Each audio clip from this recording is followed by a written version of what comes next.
The night Eleanor Ashford found the second baby, the storm outside Thornfield Hall was so fierce that the windows shook like frightened creatures trying to escape the wind. Thunder rolled across the sky, deep and angry, and for a moment she wondered if the house itself was mourning something it could not name.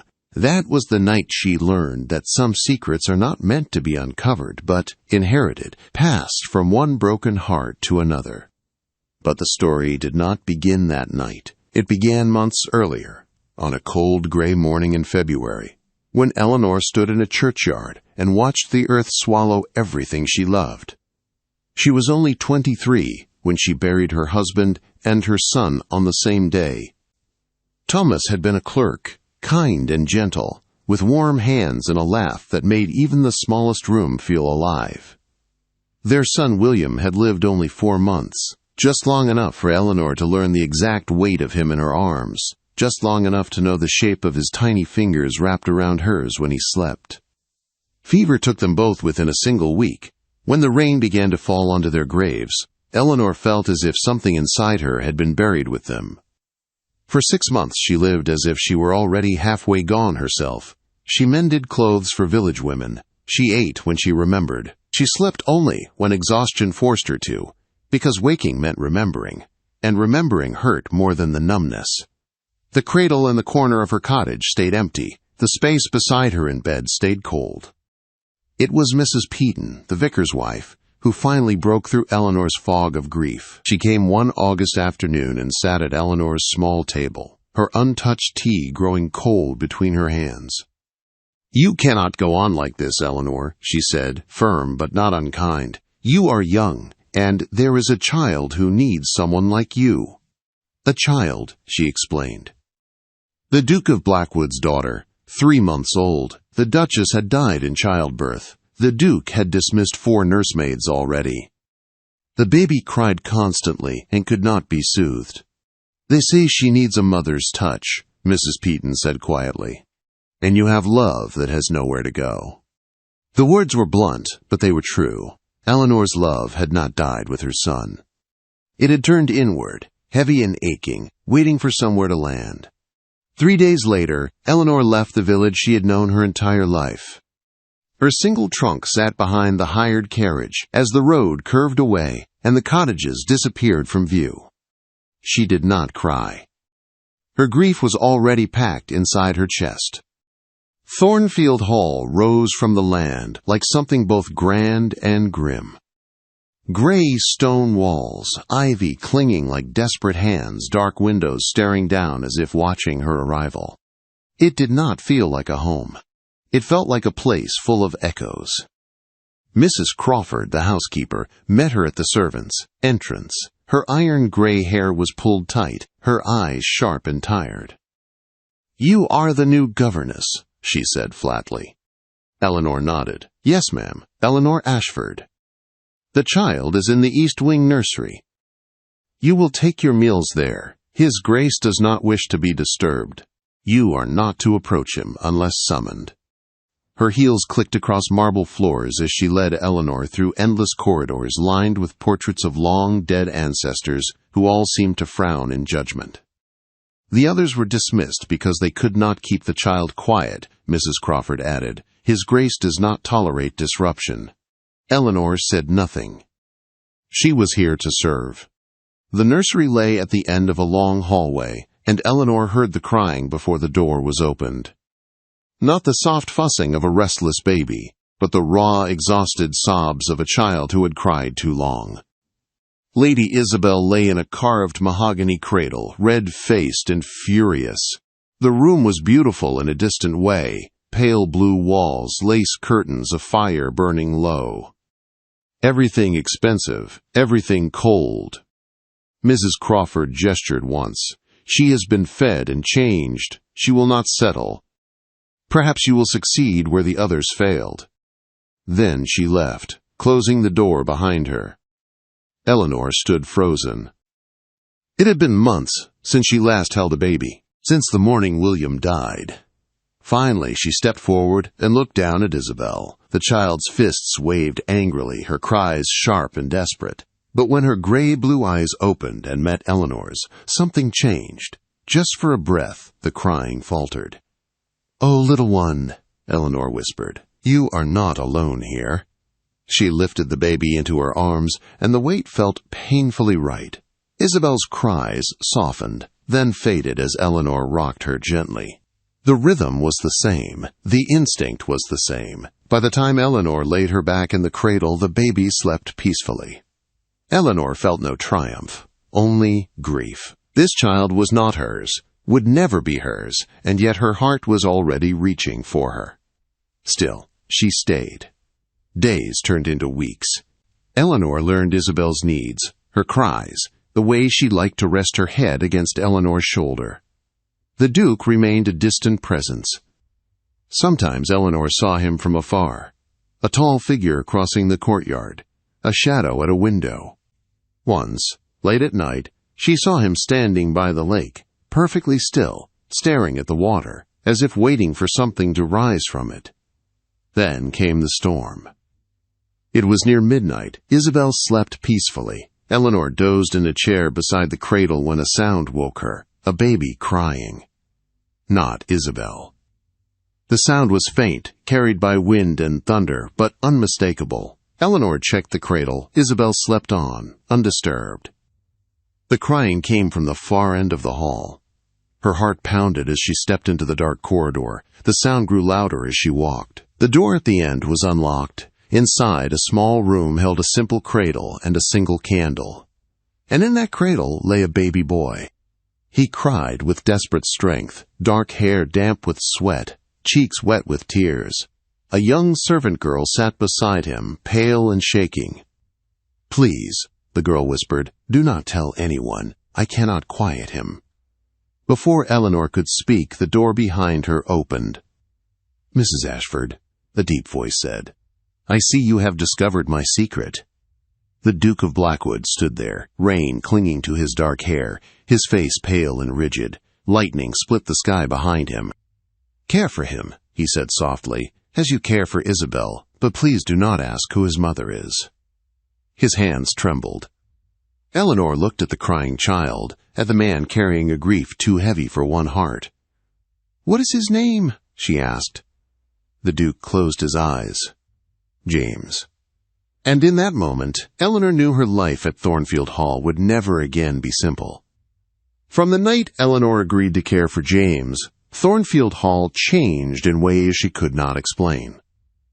The house did not grow warmer or brighter, yet something in it softened, as if the walls themselves were listening more closely. 2 cradles now stood side by side in the nursery, and Eleanor sat between them through long nights, rocking one child while the other slept, learning how to divide her heart without breaking it. James was different from Isabel. Where Isabel cried sharply and then settled, James cried as if afraid the world might forget him if he stopped. He was heavier in Eleanor's arms, stronger even as an infant, and when he finally slept, his hand always clutched at her gown as if afraid she might vanish.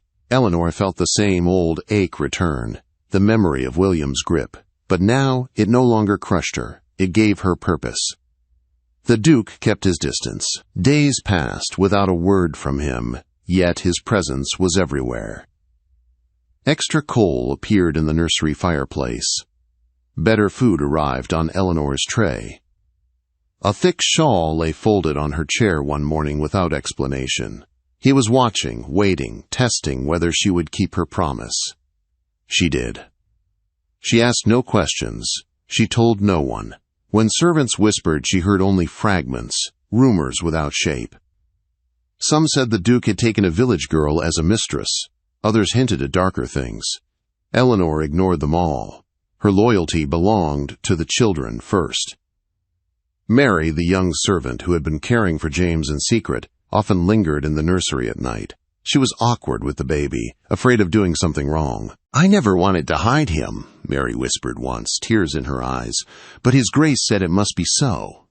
"You did what you were told," Eleanor replied gently. "That is not shame."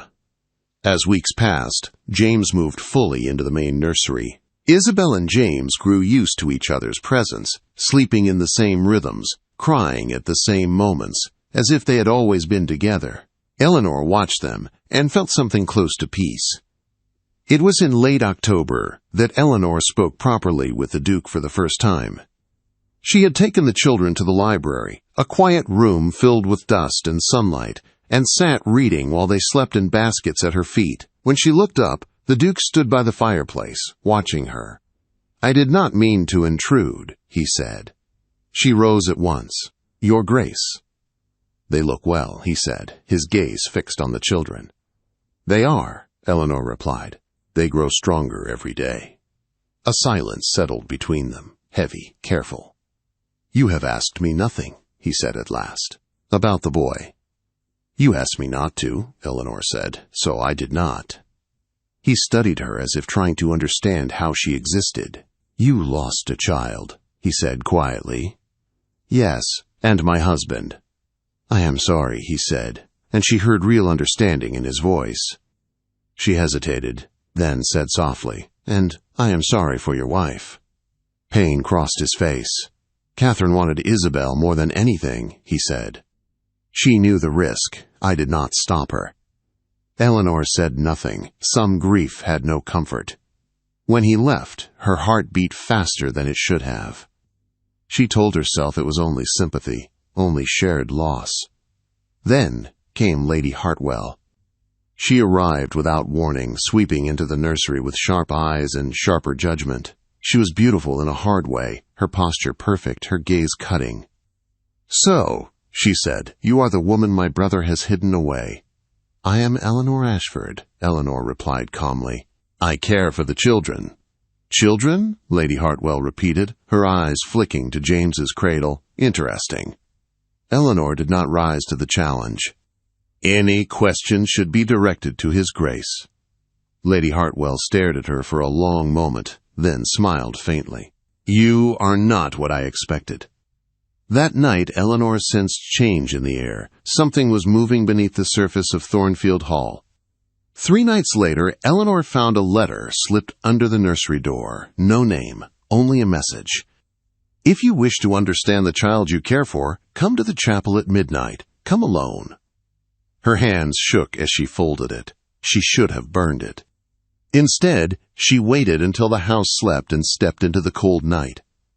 The chapel stood apart from the house, stone and silent. Inside, candles burned.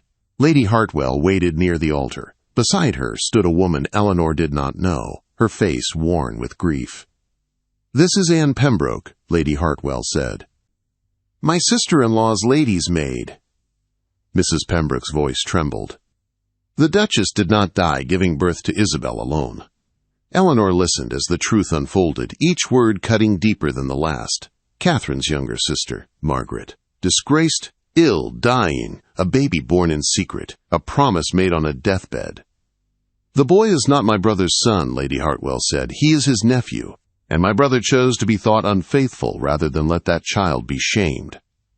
The Duke's grief suddenly made sense, his silence, his desperation.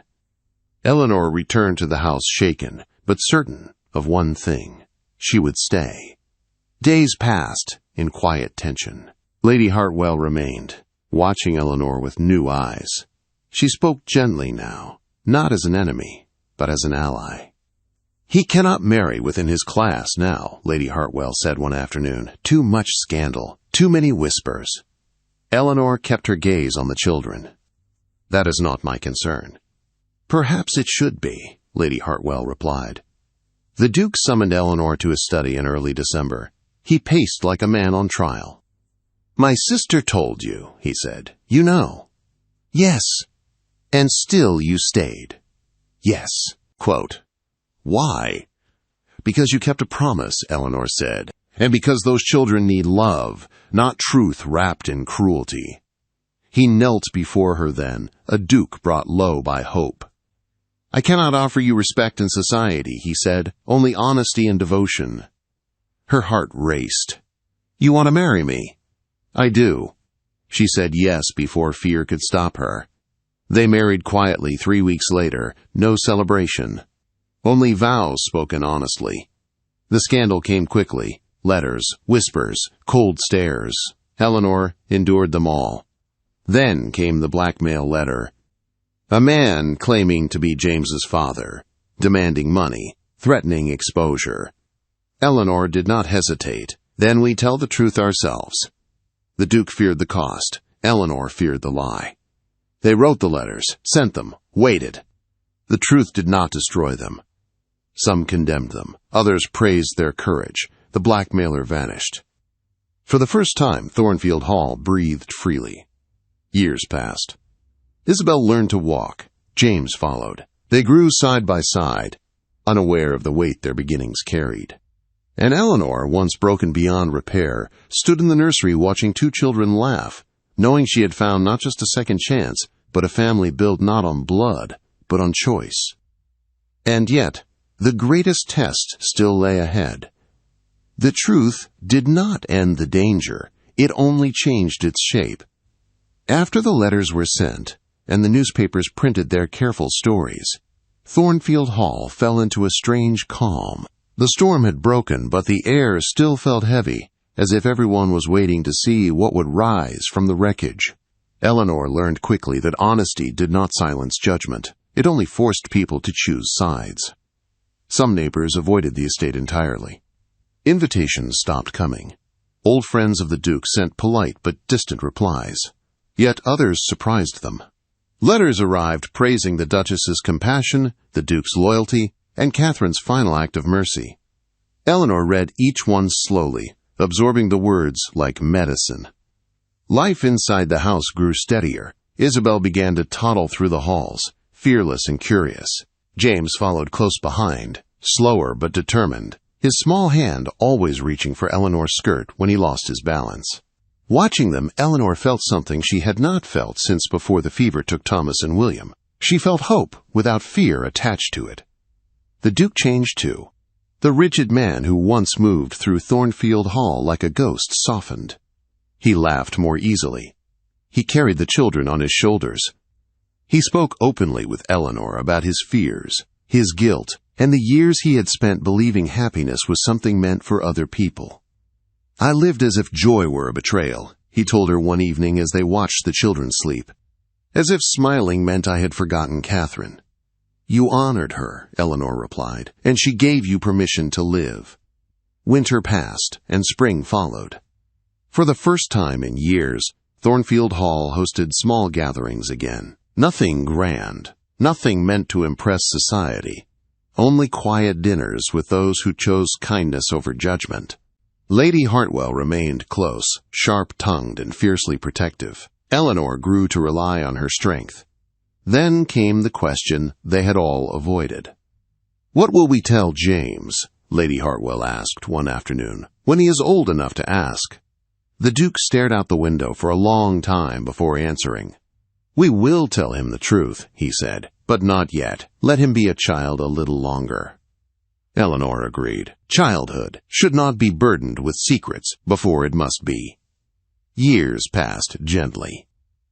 Isabel grew into a thoughtful, graceful girl, with her mother's calm spirit and Eleanor's quiet strength. James grew into a bright, curious boy, quick to laugh and fiercely loyal. Though whispers still followed the family, the children were shielded by love and consistency. 5 years after Eleanor arrived at Thornfield Hall, the moment she had long feared arrived. James came to her one afternoon, his small face serious, his voice trembling just slightly. "Mama," he said, "why do I not remember my real mother?" Quote. Eleanor's heart tightened, but she did not turn away. She gathered him into her arms, holding him as she had when he was an infant. "Because she loved you so much," Eleanor said gently, "that she made sure you would be safe, even if she could not stay." She told him the truth, carefully and softly, about Margaret, about Catherine, about promises and choices made out of love rather than shame. James listened without tears. When she finished, he rested his head against her chest. "I am glad it was you," he said. "I like our family." When the Duke joined them and understood what had passed, he knelt before his son, his voice steady. "You are mine," he said, "because I chose you, and because you chose us." James nodded, accepting the truth in the simple way only children can when they feel secure. From that day forward, the secret no longer weighed the same. It was no longer something hidden in fear, but a truth carried together. The years that followed were not free of struggle. There were moments of cruelty from the outside world, moments when old scandals resurfaced, moments when Eleanor wondered if she had asked too much of the children. But each challenge was met together, with honesty and loyalty. 10 years after Eleanor first arrived, Thornfield Hall hosted its first grand ball since the marriage. It was Isabel's coming out, and the house was filled with music and light. People came, some out of curiosity, some out of respect, some because time had softened their judgments. Isabel danced, radiant and confident. James watched proudly from the edge of the room. Eleanor stood beside the Duke, her hand in his, and felt the quiet certainty of belonging. Later that night, under the stars, the Duke asked her softly, "Do you ever regret it?" Quote. Eleanor smiled and shook her head. "Not for a moment. Every loss led me here." He kissed her then, not with passion born of longing, but with the deep affection of two people who had survived together. Years later still, Eleanor would stand at the nursery window, now a schoolroom, watching Isabel and James laugh beneath the old oak tree. She would think back to the night of the storm, the hidden room, the crying baby, and the plea that had changed her life. She had found a second baby in the nursery. The Duke had begged her not to ask who the mother was. And in choosing love over answers, Eleanor had found something far greater than truth alone. She had found family. She had found purpose. She had found home. And that, she knew, was worth everything.